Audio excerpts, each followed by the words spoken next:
Alors on a fait un deuxième volet, vous le savez, dans cette enquête, celui qui change à chaque vague d'enquête, et cette fois-ci, on a interrogé et nos salariés et nos chefs d'entreprise sur les représentants du personnel, et là, il y a des choses que je crois très intéressantes. À vos connaissances, il n'y avait pas eu une enquête, en tous les cas récemment, sur les représentants du personnel, et ça nous permet de tordre le cou à un certain nombre d'images ou de clichés. D'abord, la qualité du dialogue social au sein de l'entreprise, on précisait bien entre la direction et les salariés, donc qui est perçue comme bonne par les chefs d'entreprise, et massivement, 93% et 40% de très bonne. Elle ne l'est qu'à 57% chez les salariés.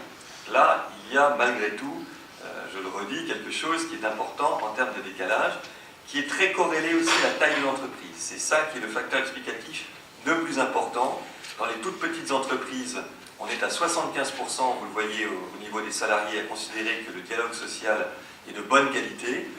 On passe ensuite, dès qu'on franchit le seuil des 11 salariés et plus, à quelque chose qui est de tout juste 50% ou un petit peu plus de 50%. Deuxième élément, est-ce que, et ça je crois que ce n'est pas du tout ce qu'on pouvait avoir en termes de stéréotypes associés, est-ce qu'on a le sentiment que les représentants du personnel sont ouverts ou fermés au dialogue avec la direction?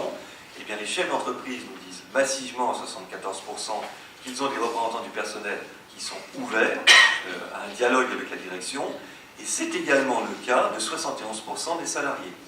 Alors ça peut apparaître comme paradoxal que ce soit finalement du côté des salariés qu'on ait davantage de gens, 20%, qui nous disent non, ils ne sont pas ouverts, ils sont plutôt fermés au dialogue avec la direction.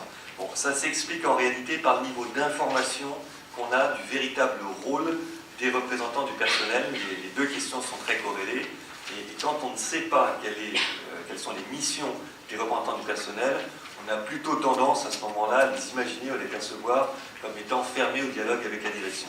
Ce qui veut dire qu'il y a un enjeu qui est véritablement décisif pour les représentants, pour les syndicats, les représentants du personnel, à bien faire connaître leur mission, leur pouvoir, et là également où elles s'arrêtent. Alors est-ce qu'au sein des représentants du personnel, on est capable de comprendre les enjeux de votre entreprise?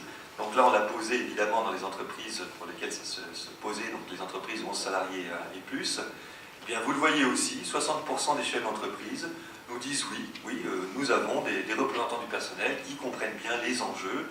C'est même encore plus fort dans les grandes entreprises, on monte à 78% des chefs d'entreprise dès qu'on a passé le seuil des 100 salariés et plus, ou à 73% chez les plus grosses. Et puis, chez les salariés, on est sur la même perception, 64% qui nous disent oui, avec à nouveau ce petit jeu un peu supérieur de gens qui nous disent non, mais pour les raisons que je viens de vous expliquer. Est-ce qu'on considère également que les représentants du personnel sont raisonnables ou pas raisonnables dans leurs revendications? Les 2/3 des chefs d'entreprise nous disent que oui.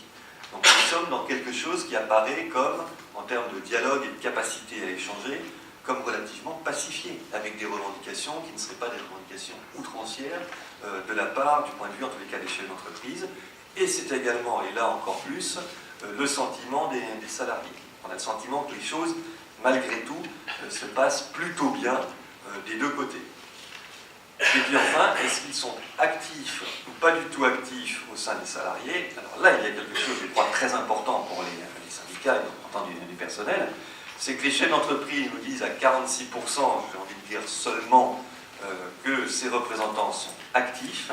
Ça monte dans les entreprises de taille de plus de 100 salariés, là on est à 64% ou à 79%, donc ce n'est pas négligeable. Mais chez les salariés, on a 47% de salariés qui nous disent oui, ils sont actifs, et 51% qui perçoivent ces représentants comme étant inactifs, ou n'agissant pas. Souvent par méconnaissance. Et ça veut dire qu'il y a malgré tout, je crois, toujours dans ce pays, un véritable défi pour les représentants du personnel à apporter la preuve et de la visibilité de leur utilité au sein de l'entreprise et de ce qu'ils arrivent véritablement à faire. Et ça a relativement peu bougé sur la longue période.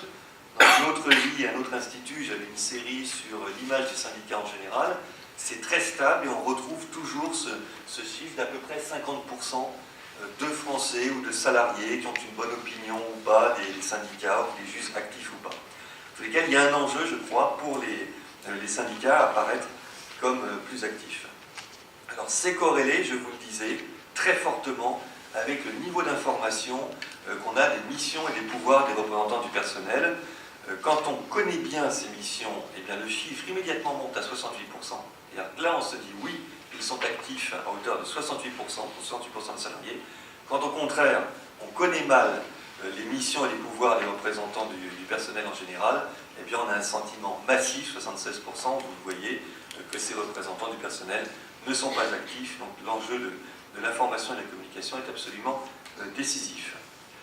Et puis en termes d'efficacité, maintenant, ce qui est une question dure, hein, quand on demande dans nos enquêtes est-ce que tel ou tel organisme est efficace ou pas, on est sur la question du résultat, donc c'est une mesure qui est une mesure assez dure. Et bien malgré tout, on a des niveaux de résultats qui sont plutôt bons, notamment chez les chefs d'entreprise. Pour faire connaître et défendre les droits des salariés, les 2 tiers des chefs d'entreprise nous disent que les représentants du personnel sont efficaces. Préserver un bon climat social, on est aussi à pratiquement les 2 tiers. Améliorer les conditions de travail, 63%. La circulation de l'information, 59%, ce qui est quand même pas si mal. En revanche, pour anticiper les problèmes ou soutenir la performance de l'entreprise, là on a des chefs d'entreprise qui sont beaucoup plus critiques. Et puis du côté des salariés, vous le voyez, les chiffres sont moins bons, la perception est moins bonne, mais elle est fortement handicapée par ce taux relativement élevé de salariés qui connaissent mal le rôle des représentants du personnel. C'est ça qui pèse sur les résultats globaux.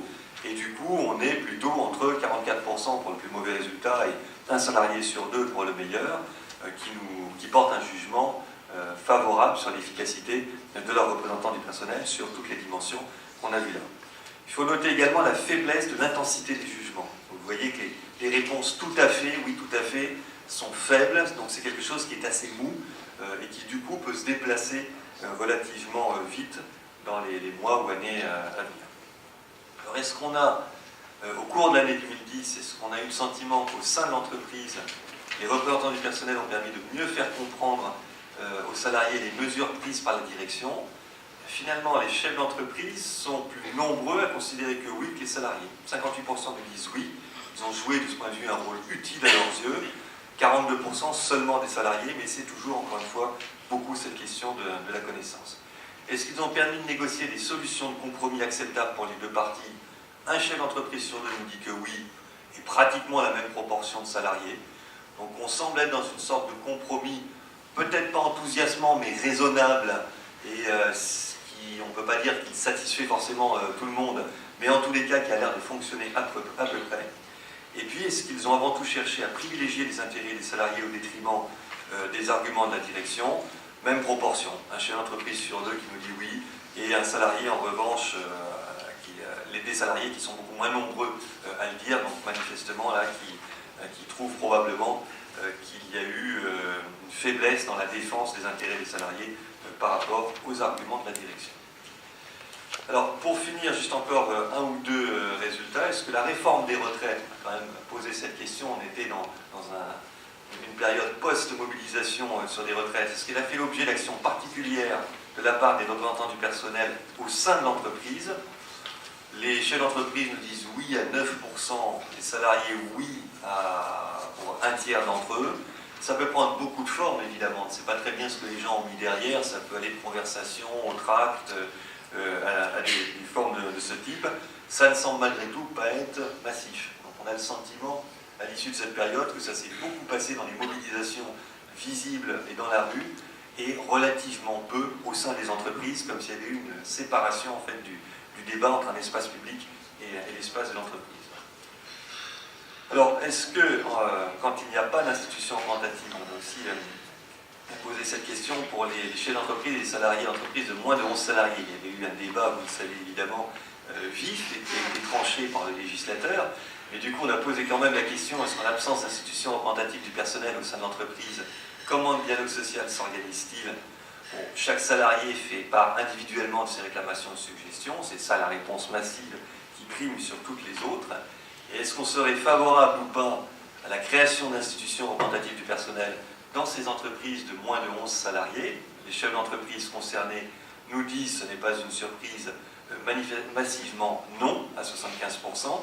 Et ce qui est plus intéressant, c'est que les salariés, moi je trouve, ne sont que 55% à nous dire oui. On aurait pu s'attendre éventuellement à quelque chose de bien plus important.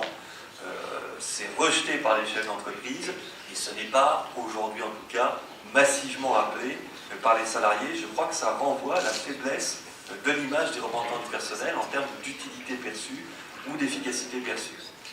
Et de fait, je pense que c'est le dernier résultat, mais quand on demande aux salariés est-ce que vous serez intéressés pour devenir représentant du personnel, on a quand même plus de 80% d'entre eux qui nous disent non, ça ne m'intéresse pas.